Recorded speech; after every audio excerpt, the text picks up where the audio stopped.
कुछ काफिर और मुनकर लोग कहते हैं कि हमें खुदा नजर नहीं आता, तो उनके लिए एक जिंदा मौजूदा मैं दिखाना चाहता हूँ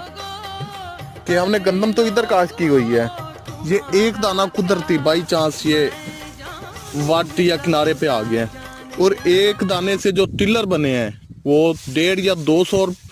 टिल्लर के लगभग ये बन चुके हैं, जो तने या शाखें इससे निकली हैं।